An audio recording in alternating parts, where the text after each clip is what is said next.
What's up, everybody? Welcome back to Sammy's Plays, kicking off season 3. Officially, we are going to get into Lil Mo's second album, Meet the Girl Next Door. But before we do, I want to touch base on her first album, based on a true story.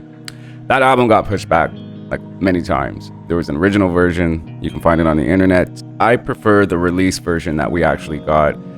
It was heavier in the R&B sound. It was a grower on me, mind you. When I was that age, I was more into club stuff and shit, and this was a little bit too slow paced for me. But as time went on and I started to truly appreciate R&B for what it was, this album was definitely one of the heavyweights. The R&B on this album, there was nothing like this anywhere else. So Lil Mo definitely gave us something special on each album, in my opinion. Lil Mo always delivers quality music, quality R&B. She's definitely someone that I always look forward to whenever releasing music. So moving on to the second album, Meet the Girl Next Door. It was released April 29, 2003. She was pregnant while making this album, so unfortunately the promotion wasn't in full effect, as it would be had she not been pregnant. So she was very limited to what she could do. She was featured on Angie Martinez, If I Could Go.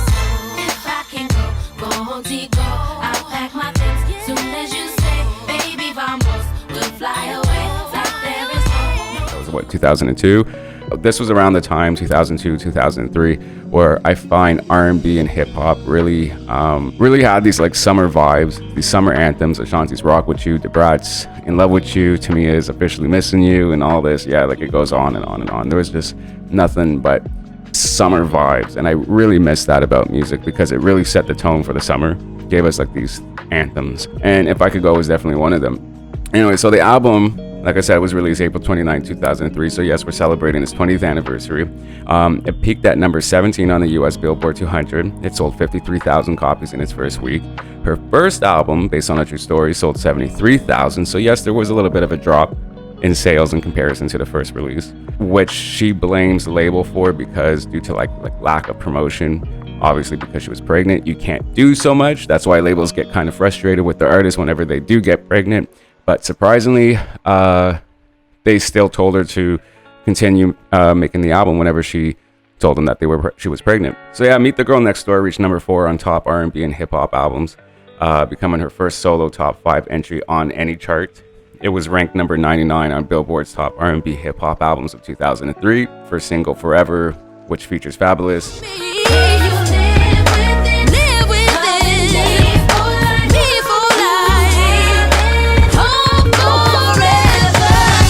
Was produced by Brian Michael Cox. I remember when first hearing this song, the opening to it, the intro, it was obviously slow. So I was thinking, oh, this is gonna be like a slow shit. Like I was what, 13 at the time, 13, 14, something like that. Anyways, and then once the beat kicks in, it gives us a whole different vibe. And that's one of my favorite songs from Lil Mo. I remember when music really, the message in music mattered. Like it delivered such important messages. You had songs for weddings, you had songs for relationships, lasting relationships, going through hardships and still coming out of it together. That changed a lot. Now it's so easy to just throw shit away, and that's what they talk about. Meet the Girl Next Door had a whole sound of its own, I find. It sounded like it was a more, how do I say this? A bigger budget for production in its sound of quality. I still remember whenever like the promotion started for the album, you see the pictures, you're getting the vibe and stuff. And I always checked out Elektra's website and especially the message boards, getting as much as I could from them. I love the pictures, the photo shoots from that era of Lil Mo. And she was on Fabulous's Can't Let You Go.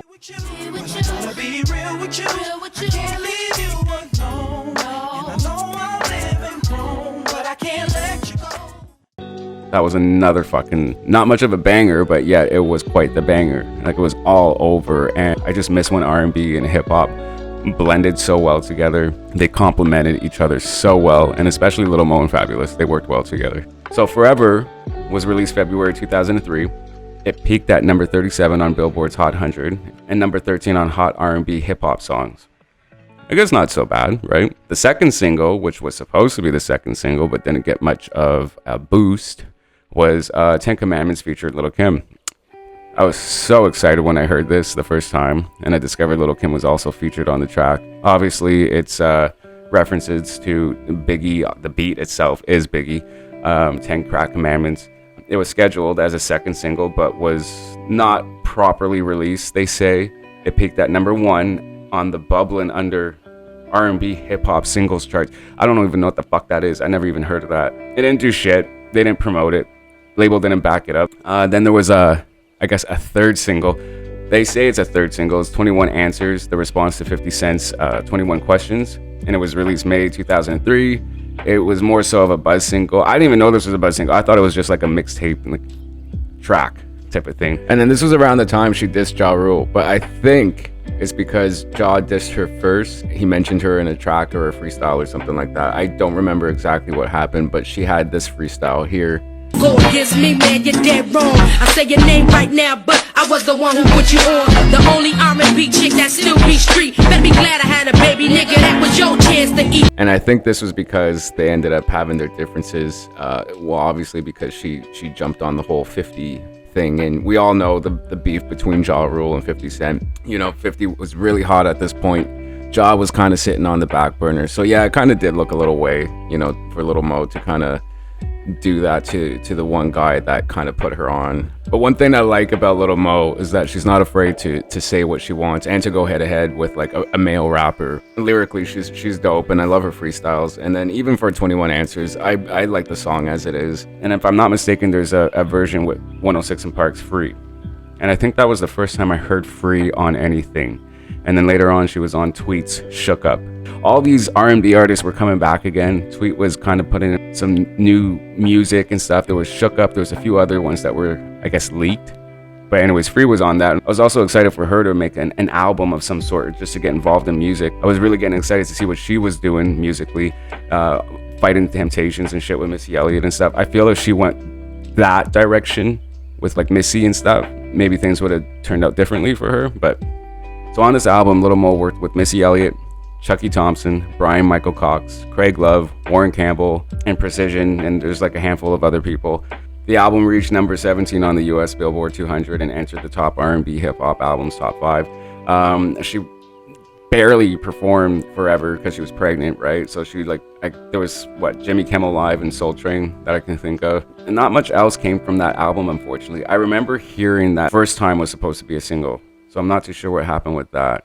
We'll always love this album. I was always rooting for Lil Mo. She left Elektra after this, and she ventured off to be signed with Cash Money. We were supposed to get an album called Syndicated, the Lil Mo Hour. Unfortunately, that never happened. However, what I do appreciate about Lil Mo is that she goes in on the fucking freestyles.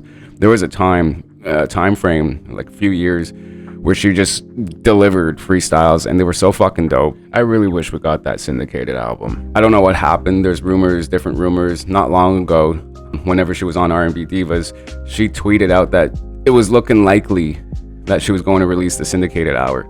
And so I responded to her tweet, like, are we actually getting this? She's like, God willing, you know, the prayer emoji and shit. And we never got it though. So I don't know what happened with that. Speaking of R&B Divas, I feel like that kind of changed her image of her being likable. It was more so like she was trying too hard to you know, be drama and to like push the shit and stuff. Anyways, it just became I feel like they really fucked up on that show, not just for her but for everybody. They should have focused more so on the music, because that's what a majority of us as the audience, the viewers, wanted, was see them succeed more so in the music end of things. And anyways, yeah, drama pushes TV well, but just this wasn't the time and place for it, because these were people that kind of just were given a second chance, and we were rooting for them, and unfortunately it just all fell to pieces. I'll be talking about R&B Divas on another episode, by the way. We'll get into more of that, but I think this would be my favorite album from Lil Mo. It's either this or the debut album. My favorite songs off of this is Ain't No Reason, Doing Me Wrong, which was written by Missy Elliott, Why Do We Fall in Love, which was, in my opinion, a great way to open up the album. Just the sound of it, the R&B of that time, it just had such a fucking great sound. Anyways, First Time, Brand New, a lot of it is really fucking good. Definitely one of her strongest efforts. And I don't know if we'll ever get another album from Lil Mo, because her last one, I think it only sold like a few, 600 to 800 or something like that. It didn't do well in sales, but it's hard to sell music these days. It's really hard. And the other singles that she was putting out lately, I don't give a fuck for, like the one with T-Pain. Her albums, though, are really well done. However, up until her last album, the singles that she's been giving out lately they didn't do anything for me, unfortunately. But I do look forward to whatever she puts out next, album-wise, project-wise, mixtape, whatever the fuck it is, because she does stay consistent in sound and quality.